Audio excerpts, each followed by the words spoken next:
2022 Bharat series নেতৃত্বে Liton team ইন্ডিয়াকে 2-1 series হারিয়েছিল বাংলাদেশ। জয়ের নায়ক কিন্তু মিরাজই ছিলেন। 2026 সেপ্টেম্বরে আরও একটা ভারত সিরিজ, তার আগে নেতৃত্বে বদল, এবার মিরাজকেই সরিয়ে দেয়া হলো লিটনকে দায়িত্ব। শুধু কি তাই, আরও বড় পরিসরে তাকালে ঠিক 2027 বিশ্বকাপের আগের বছর বড় সিদ্ধান্ত নিতে হলো তামিম ইকবালের নবগঠিত বোর্ডকে। 3 ফরম্যাটে 3 ক্যাপ্টেন নয়, তামিমদের বিশ্বাস সাদা বলে একজন ক্যাপ্টেন থাকবেন, সব মিলিয়ে দুজন। এতে করে ইনজুরি ম্যানেজমেন্ট থেকে শুরু করে দলীয় সিদ্ধান্ত নিতে সুবিধা হবে। তবে এসব কি কারণ? মিরাজকে সরানোর পেছনেও যুক্তি আছে তামিমের। তবে যে প্রক্রিয়ায় নাজমুল শান্তকে সরিয়ে মিরাজকে নেতৃত্ব দিয়েছিল আমিনুল ইসলামের বোর্ড, সেই পথে হাঁটেননি তামিম। সব পক্ষকে জানিয়ে অধিনায়কত্বে বদল এনেছেন খান সাহেব। লিটনের মেয়াদ 2027 বিশ্বকাপ পর্যন্ত। যে Miraz has been a successful captain, এটার থেকে না cricket board shy away and nobody is shying away. He has been a successful captain, plus captain's চেয়ে him individually is way far important for Bangladesh cricket. So if this is going to help him and we're going to back him, the cricket board is going to back him, the team management is going to back him, and if he comes to his best, আমরা সবাই জানি how many games, unbelievable games he has won. So imagine যে জিম্বাবুয়েতে যে একটা ওয়ানডেতে যখন ও একা batting করতেছিল, he has win those kind of games, ঠিক না? So I am sure when is back to his best he will start winning again. আমার কাছে মনে হয় ইট হ্যাজ এনাফ টাইম, এখনও এটার এনাফ টাইম আছে। আর দের ইজ এমন কাউকে ক্যাপ্টেন্সি নতুন করে দেওয়া হয় নাই who was not in the system, though he was doing it in other format, but he was in the system.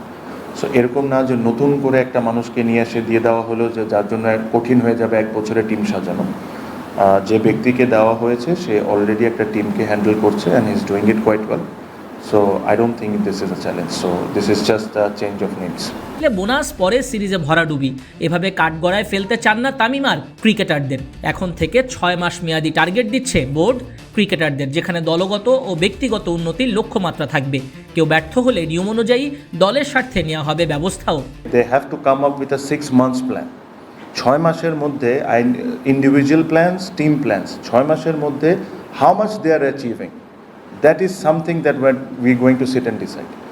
তখনের মধ্যে in process, in this 6 months প্রসেসের মধ্যে if somebody is significantly failing, obviously the board and the department will take that decisions. বিসিবির আলোচিত board সভায় captaincy পরিবর্তন ছাড়াও আলোর মুখ দেখেছে বিসিবির এক্সিলেন্স সেন্টার। বিসিবির ফান্ড ব্যবহার করে যা সম্পন্ন হবে 2.5 থেকে 3 বছরের মধ্যে।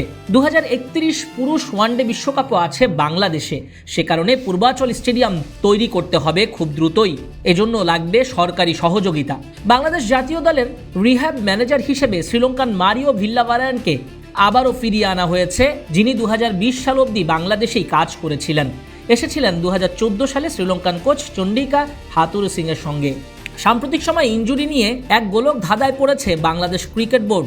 দেশের চিকিৎসা ব্যবস্থা নিয়েও হতাশা ঝরেছে বিসিবির তরফ হতে। লিটনের ঘটনায় নতুন করে শিক্ষা নিয়ে ভিন্ন অপশন খুঁজছে বিসিবি। এজন্য বিসিবির মেডিকেল ডিপার্টমেন্টকে দেওয়া হয়েছে তাগাদা। তারা আমাদের বিসিবির আন্ডারে কাজ করেন, প্রবলি ওনাদেরকে আরও একটু এফিশিয়েন্ট হইতে হবে। ওনারা যে ভালো না বা খারাপ আমি এটা বলছি না, প্রবলি আমাদের ম্যানেজমেন্ট আর একটু বেটার করতে হবে। আমরা একটা রিহ্যাব ম্যানেজার অলরেডি হায়ার করেছি, আপনারা জানেন সে আগে ছিল Mario, he is going to come back. So এখন রিপোর্টিংটা যদি ভালো না হয়, এটা তার আমি দায় দায়িত্ব বা ক্রিকেট বোর্ড বা ক্রিকেট বোর্ডের মেডিকেল ডিপার্টমেন্টও দায় দায়িত্ব নিতে পারবে না। সো রিপোর্টিংয়ের উপর অনেক কিছু ডিপেন্ড করে। So this is something that we are also looking at, যে probably to change hospitals or maybe to have few more options in our hand, যে আমরা অন্য কোথাও রিপোর্টিং করাতে পারি নাকি, যদি এক জায়গা থেকে যদি ভুল হয়ে থাকে।